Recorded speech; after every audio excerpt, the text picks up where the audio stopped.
नमस्कार. आजच्या गोष्टीचं नाव आहे देवा तू अन्नदाता आहेस.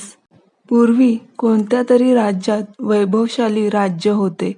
तो राजा रोज सकाळी उठून पूजा करायचा आणि गरिबांना दान द्यायचा. त्याच्या उदार वागणुकीमुळे आणि दयाळूपणामुळे राजा लोकांमध्ये खूप लोकप्रिय झाला. दररोज सकाळी दरबार सुरू होताच राजाच्या घरी गरिबाची, भिकाऱ्यांची लांबच लांब रांग असायची. राजा प्रत्येक माणसाला संतुष्ट करून पाठवत असे. किशन आणि गोपाल नावाचे दोन गरीब भिकारी दररोज राजाच्या घरी देणग्या घेण्यासाठी येत. राजा जेव्हा जेव्हा किशनला दान देत असे, तेव्हा किशन राजाची खूप स्तुती करत असे आणि त्याला आशीर्वाद देत असे. राजा जेव्हा जेव्हा गोपाळला दान देत असे, तेव्हा तो प्रत्येक वेळी एकच म्हणत असे, हे देवा तू खूप दयाळू आहेस, तू मला खूप काही दिले आहेस. राजाला त्याचे बोलणे थोडे वाईट वाटले. राजाला वाटते की आपण दान करतो आणि तो देवाची स्तुती करतो. एके दिवशी राजकन्येचा वाढदिवस होता. त्या दिवशी राजाने उदार हस्ते दान केले. जेव्हा किशन आणि गोपाळची पाळी आली, तेव्हा राजाने प्रथम किशनला दान दिले आणि किशन राजाची स्तुती करू लागला.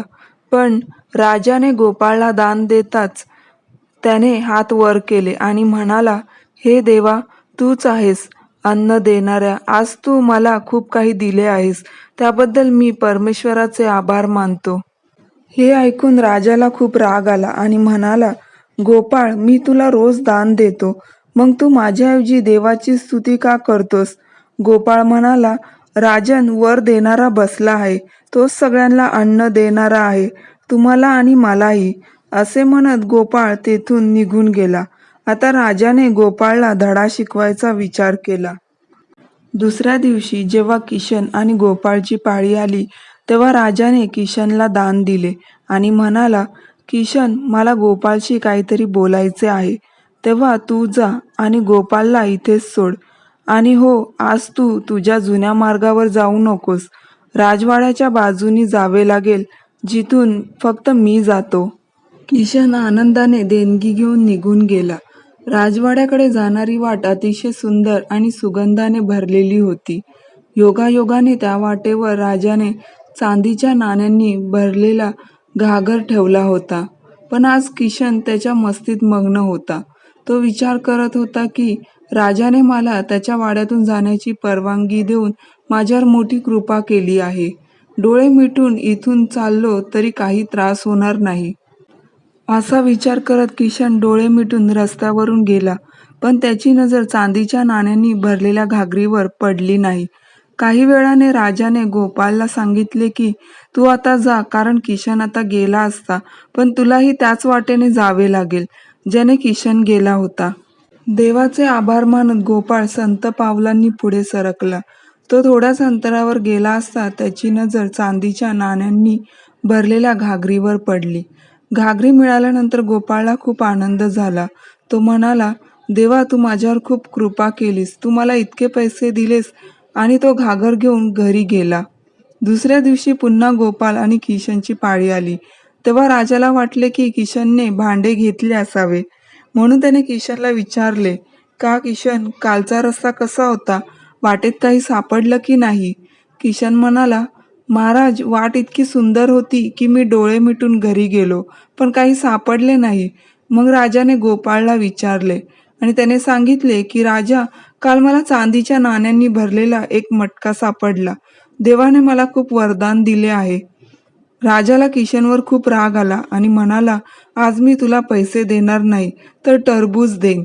बिचारा किशन नाराज झाला, पण तो काय बोलणार. टरबूज घेऊन शांतपणे निघाला. दुसरीकडे राजाने नेहमीप्रमाणे काही रक्कम गोपाळला दिली. या टरबूजचे काय करायचे असा विचार किशनने केला आणि हाच विचार करून त्याने आपले टरबूज एका फळ विक्रेत्याला विकले.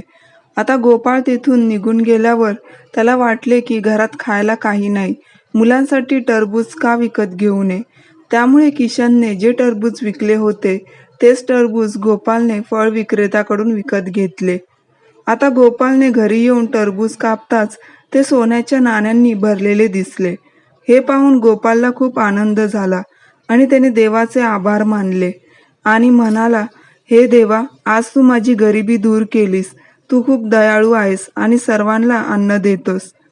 दुसऱ्या दिवशी जेव्हा राजा दान देत होता, तेव्हा त्याने पाहिले की फक्त किशन आला होता आणि गोपाळ आला नव्हता.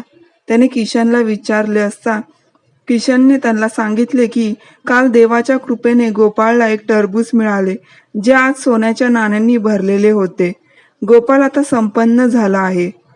किशनचे बोलणे ऐकून राजानेही आकाशाकडे हात वर केले आणि म्हणाला, हे देवा, तू खरोखरच अन्नदाता आहेस. मी फक्त एक साधन आहे. तूच सर्वांचा पालन करता आहेस. राजाला आता संपूर्ण गोष्ट समजली होती.